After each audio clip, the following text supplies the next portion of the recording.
우리는 이 땅 가운데 삶을 살아가면서 많은 관계 속에 살아갑니다.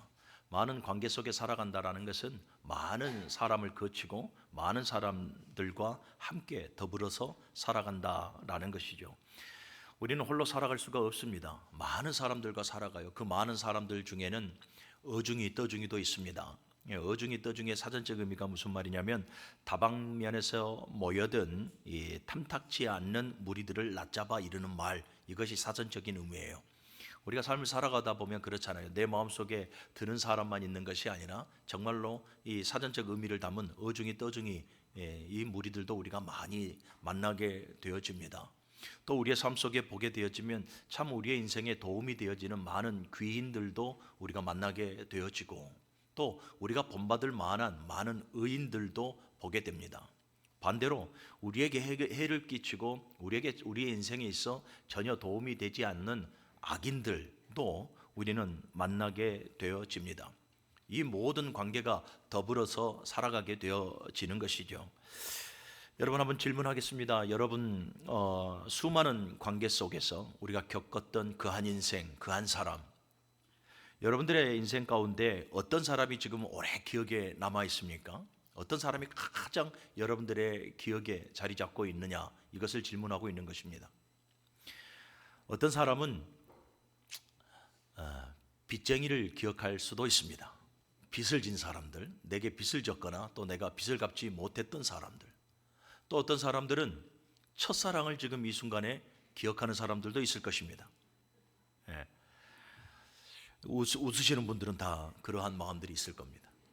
또 어떤 사람들은 탁월한 지도력과 능력을 가지고 우리 한 사람을 또 이끌어가는 은사 내지는 또 스승을 기억하시는 분도 있을 것이고, 또 어떤 사람은 멘토 내지는 또 멘티도 기억하는 사람들이 있을 것입니다. 중요한 것은 우리의 인생을 돌아보면서 기억에 남는 사람은 결국 누구냐라고 봤을 때에 참 나에게 따뜻함으로 대해졌던 사람, 그 사람을 우리는 기억하게 되어지죠. 세상의 차가운 그러한 시선 앞에서 외면받으며 살아왔던 나, 그러한 나에게 누군가 찾아와서 따뜻한 눈빛으로 또 따뜻한 말 한마디로 우리에게 손 내밀고 우리에게 격려하면 우리는 그 사람이 오래 기억에 남는 거죠.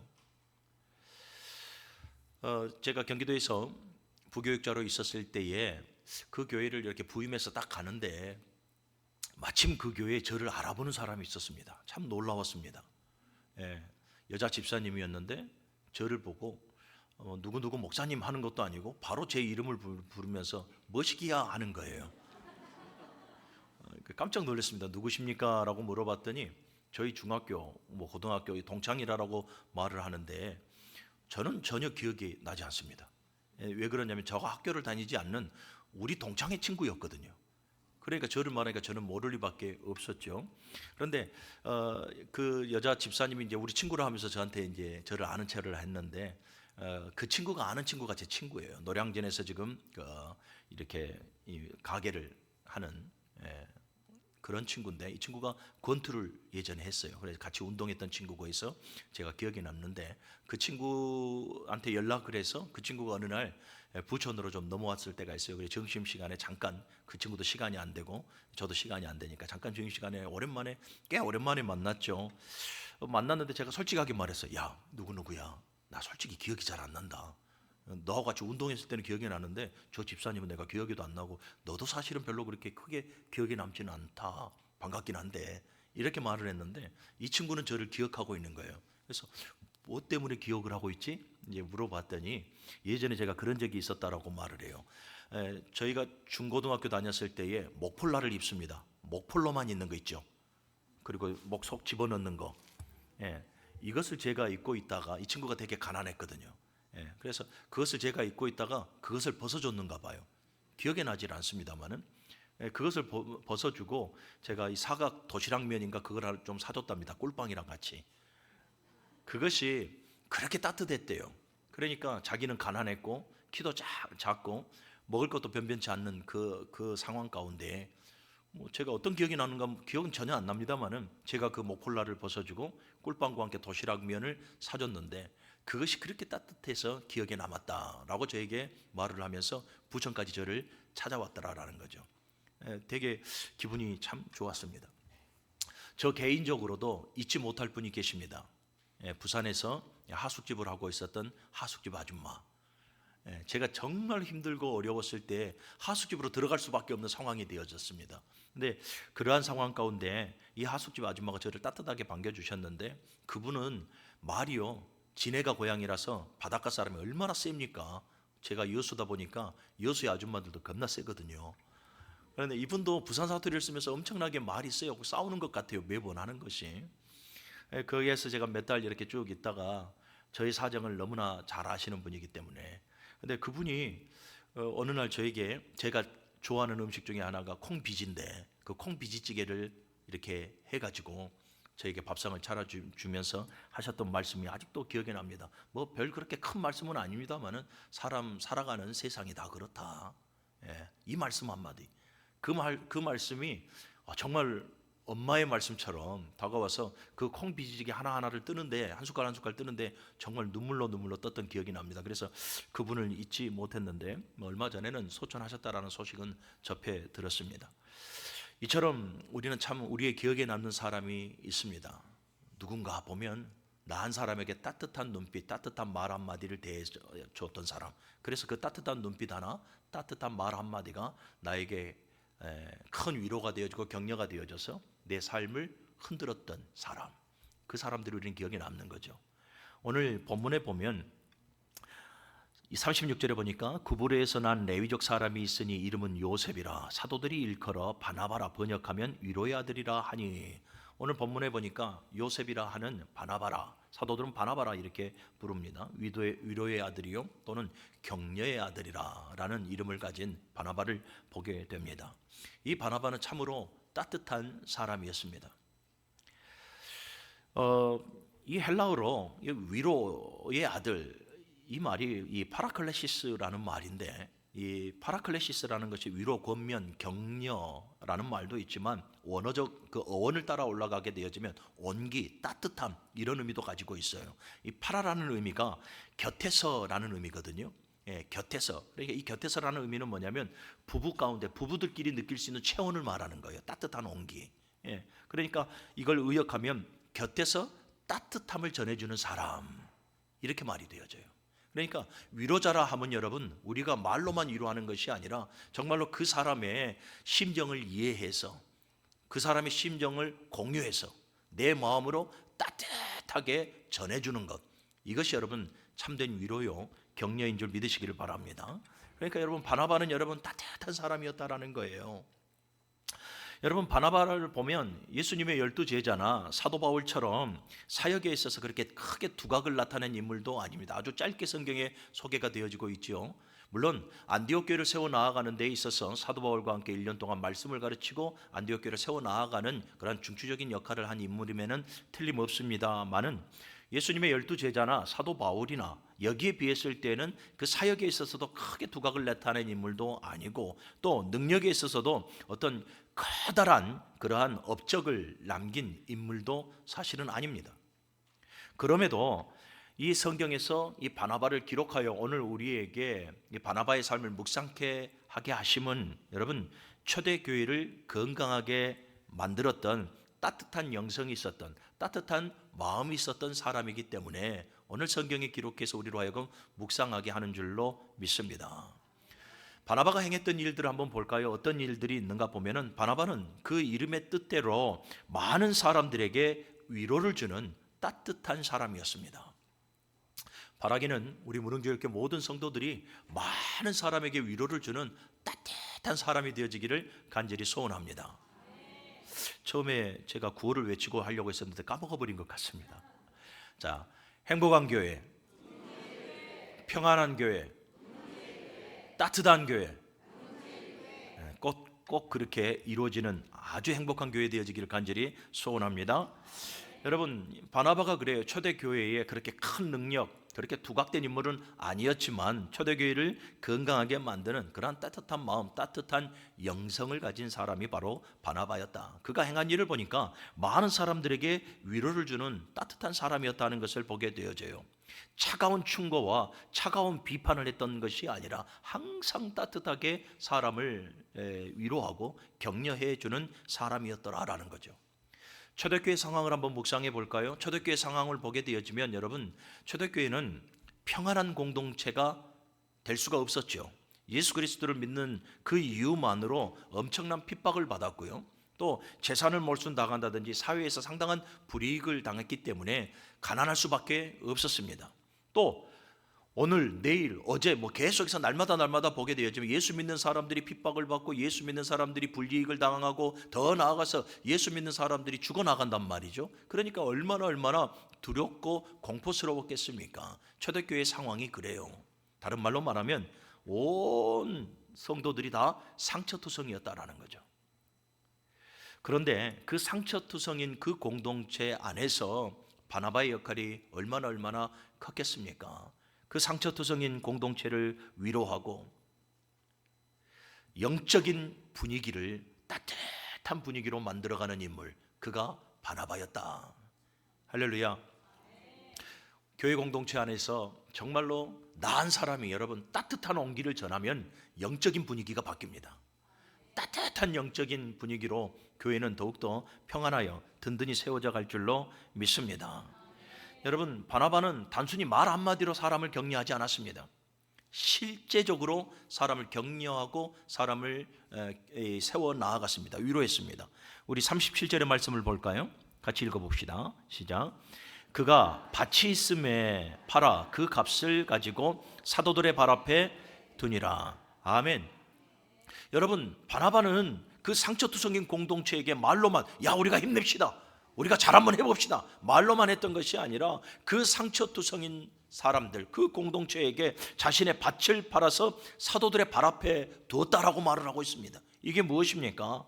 말로만 하는 것이 아니라 자기가 가진 그 일부를 팔아서라도 정말 그 공동체에 도움을 주기를 원했고 그 도움을 통해서 위로받고 격려받기를 원하였더라라는 거죠.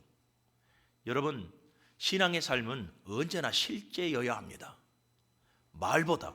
하나님의 나라는 말에 있지 아니하고 능력에 있다라고 말씀하고 있지 않습니까? 교회 안에서의 서로를 격려하고 위로하는 것도 마찬가지예요. 말로만 끝내버리는 것이 아니라 실제가 있어야 한다. 바나바를 보십시오. 자기의 밭을 팔아서 가난한 자들에게 나눠줄 수 있도록, 그렇지, 그것이 하나의 위로가 되어질 수 있도록, 삶의 기반점이 되어질 수 있도록 그의 밭을 팔아서 사도들의 발 앞에 둠으로 말미암아 그가 정말로 위로하고 싶고 정말로 격려하고 싶었던 것을 관념이나 말에서 끝내버리는 것이 아니라 실질적으로 위로하고 격려해 나아가더라라는 거예요. 그래서 실제적 위로자였던 것입니다. 사랑하는 여러분, 하나님께서 기뻐하시는 신앙인은 어떤 사람일까요? 하나님께서 기뻐하시는 신앙인은 여러분 은사적인 능력을 많이 가진 사람을 기뻐하시지 않습니다. 물론 기뻐하시겠지만 은사적인 능력을 많이 가진 사람이나 자기 열심이 특심이 되어진 사람이나 이런 분들도 기뻐하시지만 여러분, 하나님께서 기뻐하시는 사람은 말 한마디로 사람을 살리는 사람입니다.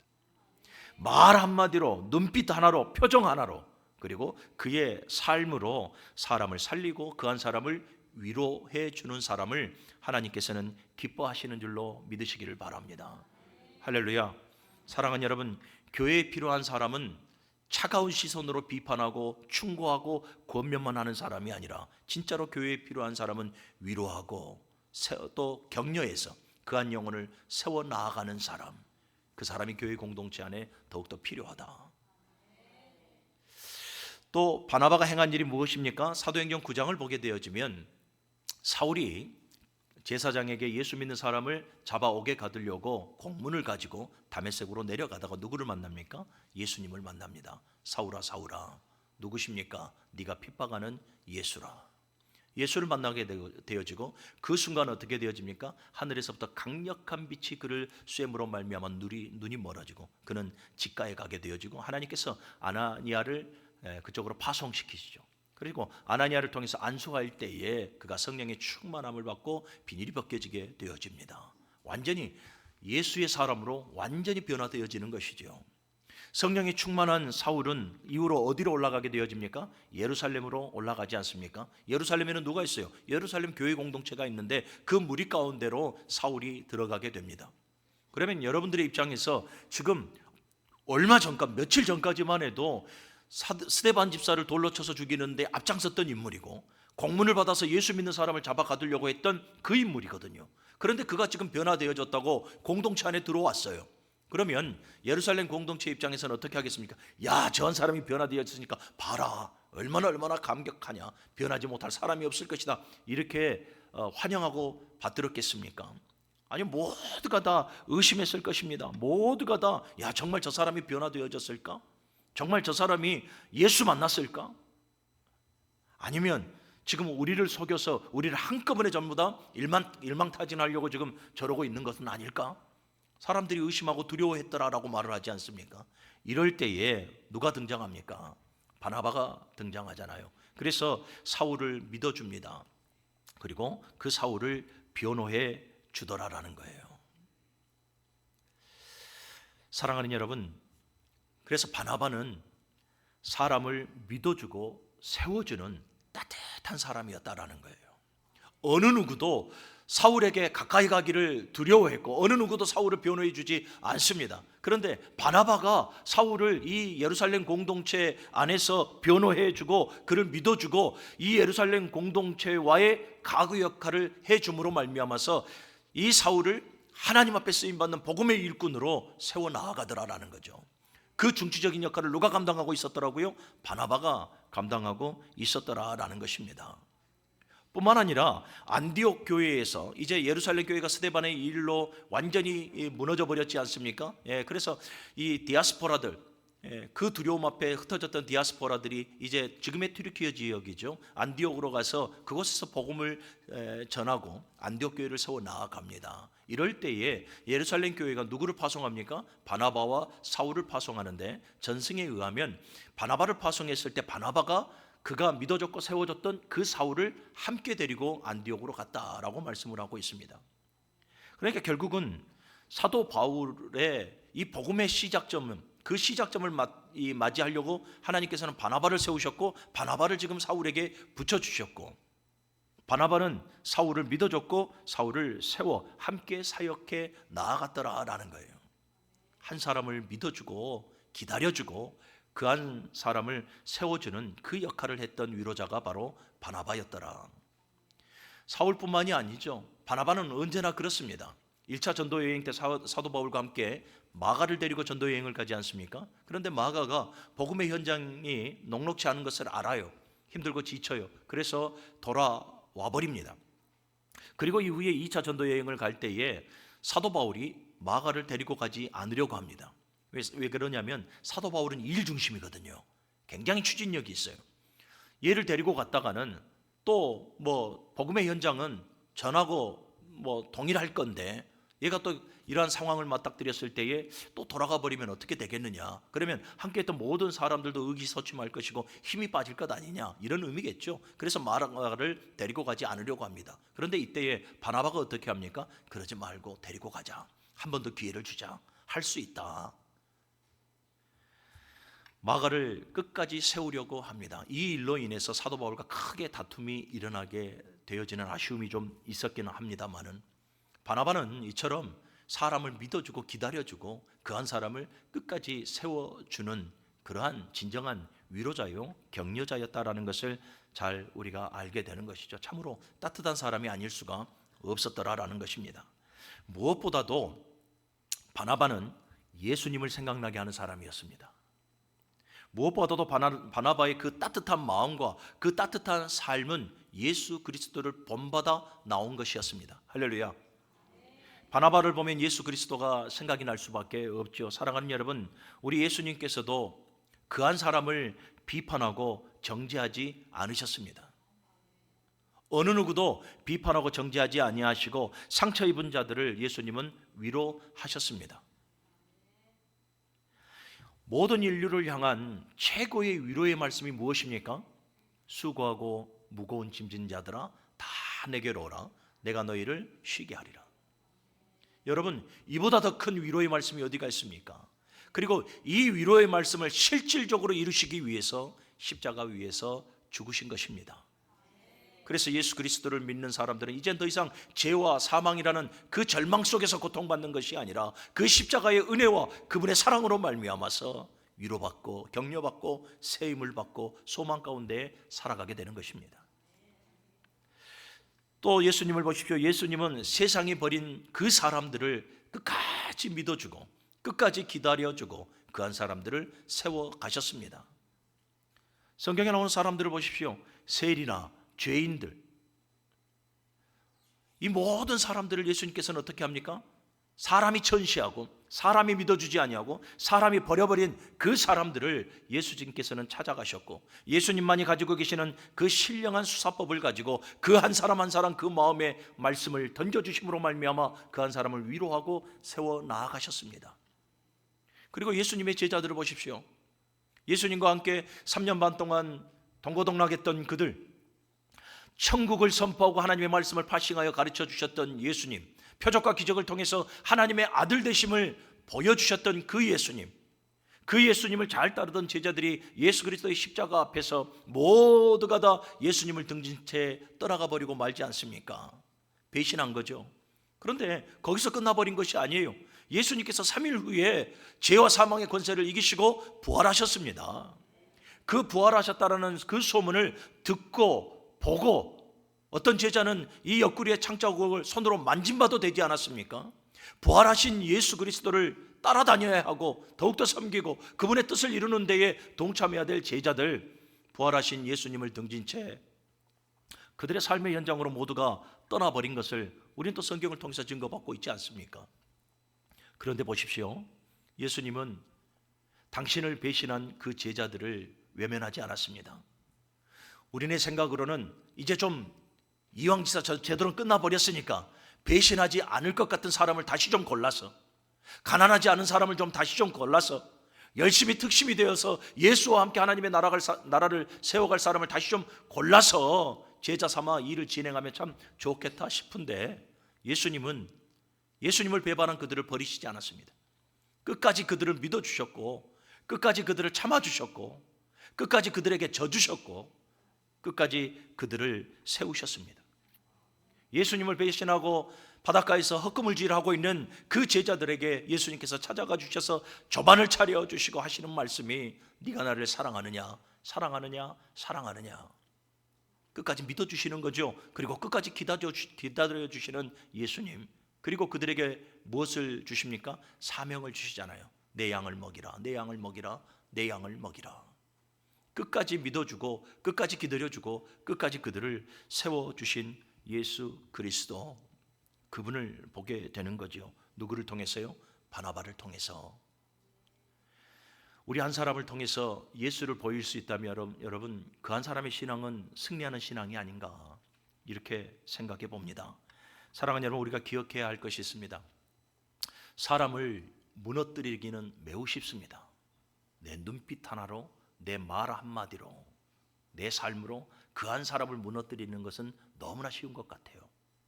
그런데 여러분, 한 사람을 믿어주고 그 한 사람을 기다려주고 그 한 사람을 세워주는 것은 엄청나게 어렵습니다. 성도는 여러분, 한 사람을 살리는 데 쓰임받으라 불러주신 줄로 믿으시기를 바랍니다. 한 사람을 살리는 데 하나님께서 쓰임받으라 성도를 세우신 거죠. 교회 공동체를 두신 것이고요. 에베소 강의를 통해서 저는 누차 말씀을 드렸습니다. 옳은 소리를 하지 말고 선한 소리를 해라. 아무리 내 신앙의 잣대로, 아무리 내 주관적인 잣대로 들여다봐서 그것이 아니다 싶어서 우리가 옳은 소리 할 때가 되게 많잖아요. 예배생활 똑바로 좀 합시다. 기도생활 똑바로 합시다. 헌금생활 똑바로 합시다. 여러분, 틀린 소리는 아니잖아요. 옳은 소리잖아요. 그런데 그 옳은 소리가 받아들이는 입장에서는 상처가 되어질 수가 있는 거죠. 그래서 우리는 옳은 소리로 하는 것이 아니라 그 사람을 살리는 선한 소리를 해야 되는 거예요. 그 사람을 이해해주고 그 환경을 이해해주고 그럴 수밖에 없는 그 처지를 우리가 살펴주는 거죠. 그러면서 격려하고 위로해 주는 거예요. 따뜻한 온기를 그에게 전해주는 거예요. 그러면 어떻게 됩니까? 살아나는 거죠. 회복하는 거고요. 사랑하는 여러분, 교회를 세우신 목적이 바로 그것입니다. 내 옆에 또 다른 성도를 두심은 바로 그것이에요. 내가 힘들고 지쳤을 때 나를 격려하고 위로할 수 있는 그러한 동역자로 하나님께서 세우셨다는 것을 우리는 기억해야 합니다.